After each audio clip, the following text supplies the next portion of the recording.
بسم اللہ الرحمن الرحیم۔ السلام علیکم ورحمۃ اللہ وبرکاتہ۔ امید کرتی ہوں آپ سب خیریت سے ہوں گے۔ میری دعا ہے کہ اللہ رب العزت آپ لوگوں کو ہمیشہ خوش رکھے، آباد رکھے۔ آپ لوگ جہاں پہ بھی ہو آباد رہیں، خوش رہیں، اور اللہ رب العزت جتنے لوگ مجھے دیکھ رہے ہیں، سن رہے ہیں یا میری آواز دوسروں تک پہنچا رہے ہیں، اللہ رب العزت ان کی ہر مشکل حل فرمائے اور ان کی زندگیوں میں جتنی جائز خواہشات ہیں وہ پوری فرمائے اللہ رب العالمین۔ اور میری سب سے بڑی دعا آپ سب کے لیے ہے کہ اللہ رب العزت آپ سب کو پنجگانہ نماز کا عادی بنائے، تاکہ آپ جب وظائف کریں تو ایک تو ان کا اثر بھی ہو، اور دوسرا سب سے بڑی بات یہ ہے کہ ابلیس شیطان جو تھا اس نے کسی قسم کا کوئی گناہ نہیں کیا تھا، لیکن اس نے اللہ رب العزت کو سجدہ کرنے سے، یعنی کہ اس نے سجدہ کرنے سے انکار کیا تھا،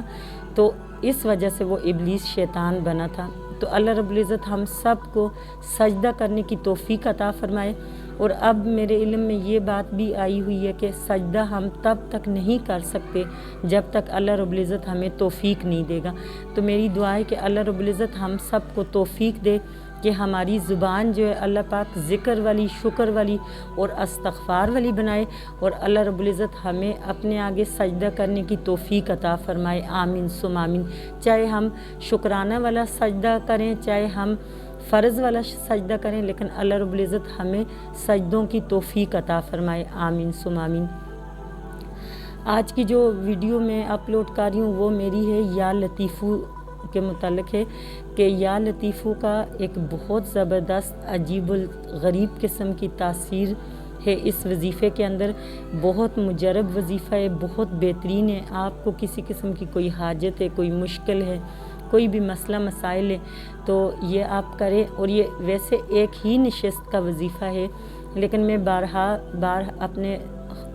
سب سننے والوں کو، دیکھنے والوں کو، یا جو میرے پاس آتے ہیں ان سب کو میں یہی بات ہمیشہ سمجھاتی ہوں کہ ہم لوگ اتنے نیک نہیں ہیں کہ ہم ایک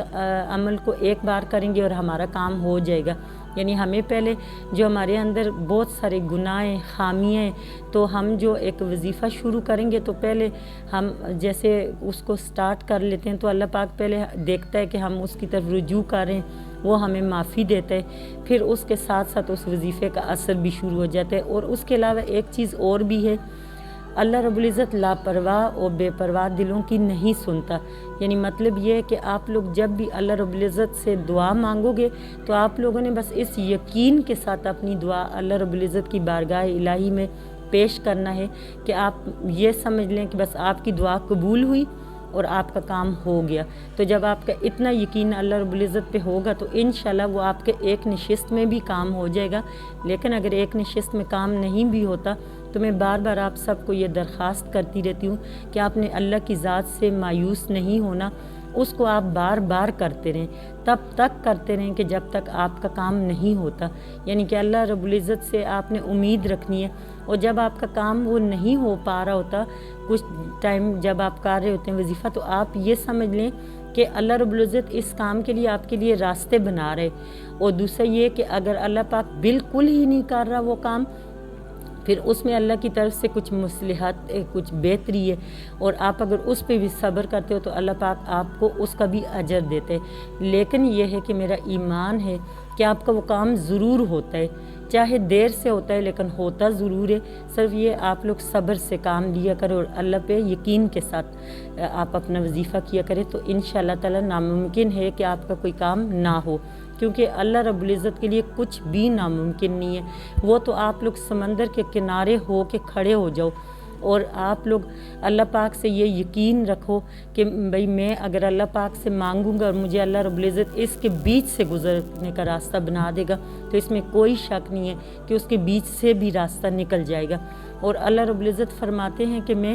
پہاڑوں کو دعا سے اپنی جگہ سے ہلا سکتا ہوں۔ تو ہم انسان اور کیا ہے جو ہم اللہ رب العزت سے مانگیں اور ہمیں نہ ملے، یعنی کچھ بھی ناممکن نہیں ہے۔ آپ وظیفوں کے علاوہ بھی اگر دعا کو بہت اچھے طریقے سے کر لیتے ہو تو میں امید کرتی ہوں کہ اس میں بھی آپ یقین اور اعتماد کے ساتھ کوئی دعا کرتے ہو، وظیفہ نہیں بھی کرتے ہو، آپ اپنا کوئی بھی کام ہے اللہ رب العزت کی بارگاہ الہی میں رو کے گڑ گڑا کے خشوع و خضوع سے مکمل توجہ یقین اعتماد کے ساتھ دعا مانگتے ہو تو اللہ رب العزت آپ کی وہ دعائیں بھی قبول فرما دیتے ہیں، اس میں کوئی شک نہیں ہے۔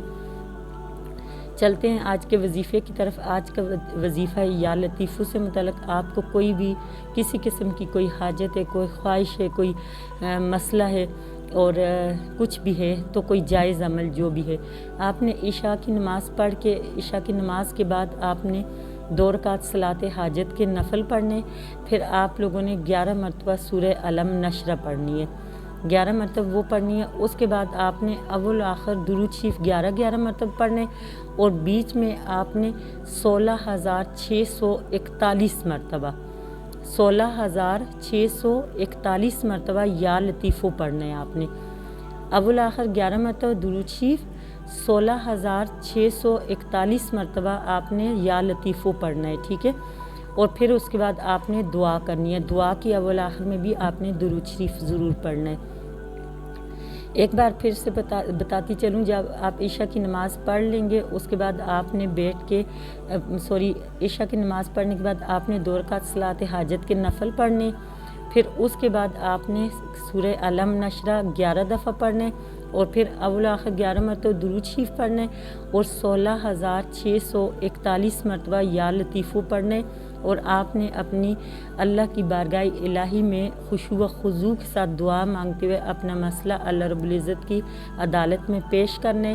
درخواست دینی اللہ رب العزت کو، اور انشاءاللہ تعالی میں امید کرتی ہوں کہ آپ جیسے ہی وہ وظیفہ مکمل کر کے اٹھیں گے تو آپ کا کام ہو جائے گا انشاءاللہ تعالی۔ اگر نہیں ہوتا تو 3، 7، 11 دن کا لازمی آپ لوگ یہ عمل کریں، لیکن انشاءاللہ آپ کا پہلے نشست میں ہی ہو جائے گا۔ امید کرتی ہوں آج کا وظیفہ آپ کو انشاءاللہ پسند آئے گا، اور میرے تمام بہن بھائی جتنے بھی مجھے سن رہے ہیں، دیکھ رہے ہیں یا میری آواز آگے تک پہنچ رہی ہے تو وہ سب اس عمل کو کریں گے جو بھی ان کو مسئلہ ہے۔ ہم پھر چلتے ہیں آج کے ٹوٹکے کی طرف۔ آج کا جو ٹوٹکا ہے، آپ لوگوں کی اکثر جو کوہنیاں ہیں خواتینوں کی، زیادہ تر خواتین کی، لیکن مردوں کی، بچوں کی، بچیوں کی، سب کی تقریباً کوہنیاں کالی ہو جاتی ہیں اور وہ کسی طریقے سے بھی سیٹل نہیں ہو رہی ہوتی ہیں، اپنا رنگت واپس نہیں آ رہی ہوتی ہے، اور اسی طرح جو بچے بائک وغیرہ چلا رہے ہوتے ہیں ان کے جو بازو ہوتے ہیں وہ بہت کالے سیاہ ہو جاتے ہیں، یا بچیاں سکول جاتی ہیں، کالج جاتی ہیں، ان کا بھی اسی طرح کا مسئلہ مسائل ہوتے ہیں، مرد حضرات کاروبار والی جگہوں پہ بیٹھتے ہیں ان کا بھی ہو جاتے ہیں۔ تو آپ سب کے لیے یہ ایک چھوٹا سا ٹوٹکا ہے، بہت زبردست ہے۔ آپ لوگ ایک برتن میں تھوڑا سا شیمپو اور اس میں بالکل ہلکی سی ہلدی ملائیں، اور شیمپو اور ہلدی، یعنی شیمپو تھوڑا سا مطلب 1 ٹیبل سپون شیمپو ہو اور بیچ میں ذرا سی ہلدی ہو، پنچ ایک ہلدی کا ہو، اور لیمن کاٹ کے آپ نے اس کے اندر لیمن کو ڈپ کریں اور اس کو اپنے پورے بازو پہ، کونی پہ، اور یہ جو ہاتھوں کے آگے یہ جو ایلبوز سی بنی ہوتی ہیں ان کے اوپر سب میں، بلکہ پورے ہاتھوں پہ، بازوؤں پہ، اور خصوصی طور پہ یہ جو آپ کے جوائنٹس ہوتے ہیں یہ والے کونی، ان سب پہ آپ اس کو مساج کریں 2 سے 3 منٹ، اور بار بار اس لیمن کو شیمپو کے اندر، اور وہ جو ماوا آپ نے شیمپو اور ہلدی کا بنایا اس کے اندر ڈپ کریں اور آپ اس کا مساج کریں۔ تو انشاءاللہ تعالی یہ ہفتے میں آپ 2 بار کریں، 3 بار کریں، روز کریں، وہ آپ جیسے آپ کو ٹائم ملتا ہے۔ تو یہ بہت زبردست ٹوٹکا ہے، اور آپ لوگ خود اپنی سکن دیکھیں گے انشاءاللہ آپ کے سکن کا جو کالا پن ہے بازوؤں کا اور پاؤں پہ بھی آپ اس کو کر سکتے ہیں تو وہ آپ کا ٹھیک ہو جائے گا، اسپیشلی جو آپ کی کونیاں اور آپ کے جوائنٹس جو ہیں وہ سب آپ کے بالکل نیٹ اینڈ کلین ہو جائیں گے۔ امید کرتی ہوں آج کا وظیفہ، آج کا ٹوٹکا دونوں آپ کو پسند آئے ہوں گے۔ اپنی ڈھیر ساری دعاؤں میں یاد رکھیے گا۔ اللہ حافظ۔